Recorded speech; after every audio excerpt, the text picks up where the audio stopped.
Guys मैं आज के लिए वापस स्वागत है। आज हम करने वाले इनके साथ फाइट गाइस। ये मेरा फ्रेंड आयन गिरता है, 110 बार गिर चुका है ये वाला दोस्त, और मैं इधर हूँ।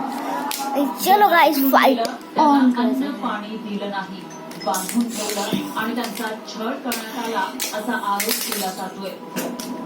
शिर्डीमध्ये झालेल्या दुहेरी हत्याकांडानंतर प्रशासनानं भिक्षेकरांविरोधात कठोर मोहीम उघडली होती, पण ही कारवाई करताना भिक्षेकरांवर ना उपचार करण्यात आले ना त्यांना अन्न पाणी देण्यात आलं। और ये गाइस फाइनल फाइट की है गाइस, इन सबको मार दिया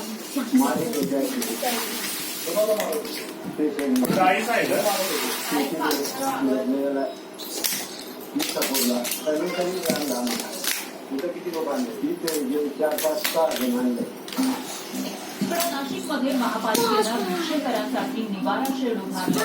तिथं भिक्षेकरांच्या राहण्याची आणि जेवणाची व्यवस्था केली जाते।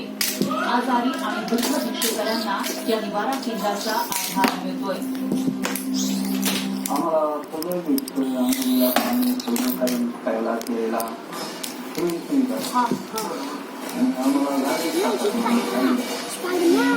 निवारा केंद्रात भिक्षेकरांसाठी काही नियम आहेत, पण त्या नियमांमुळे अनेक भिक्षेकरी इथे पळून जातात।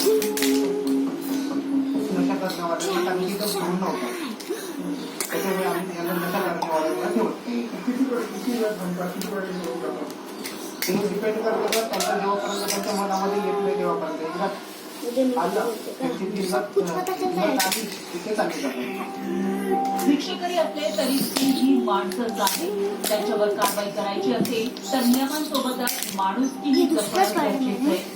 शिर्डीत कारवाई करताना माणुसकी दाखवली असती तर भिक्षेकरांचा मृत्यू झाला नसता। त्यामुळे नाशिक महापालिकेप्रमाणे इतर यंत्रणांनीही अशाच प्रकारे माणुसकी दाखवणं गरजेचं आहे। लक्ष्मण घाटोड, न्यूज 18 लोकमत, नाशिक। आता बातमी आहे न्यूज 18 लोकमतच्या इन्स्टाची। धाराशिवमधल्या आता जिल्हा परिषदेच्या शाळा पुन्हा सकाळी 7 ते 11 या वेळेमध्ये होणार आहे। शिक्षण विभागाच्या उन्हाळ्यात सकाळी शाळा भरवण्याच्या पत्राला विभागाने केल्याची टोपली दाखवत शाळा सकाळी 7:30 ते दुपारी 12 पर्यंत सुरू ठेवल्या होत्या। त्यामुळे विद्यार्थ्यांना याचं पत्ताकरण करावं लागत होता आणि या संदर्भातली बातमी न्यूज 18 लोकमतने दाखवल्यानंतर शाळा प्रशासन खडबडून झाले असून शाळा पुन्हा सकाळी 7 ते 11 या वेळेमध्ये भरवण्याचा निर्णय घेतलाय। त्यामुळे विद्यार्थ्यांनी न्यूज 18 लोकमतचे आभार मानले।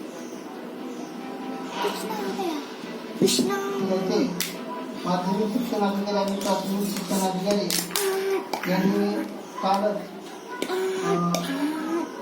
कडक उन्हाळ्याच्या कडाक्यामुळे प्राथमिक शाळेत सकाळी 7 ते 11 करावे अशा पत्र काढलेला आहे। ही बातमी आपण न्यूज 18 लोकमत या चॅनलनं प्रसारित केली होती। या बातमीचा विचार करून माननीय शिक्षणाधिकारी साहेबांनी हे लेटर काढले। ये मुझे पता नहीं था।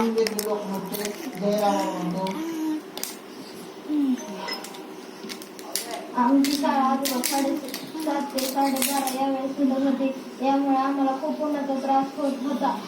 माझे काही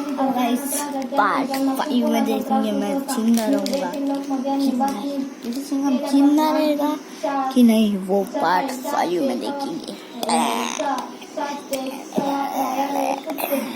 त्यामुळे आम्हाला खूप आनंद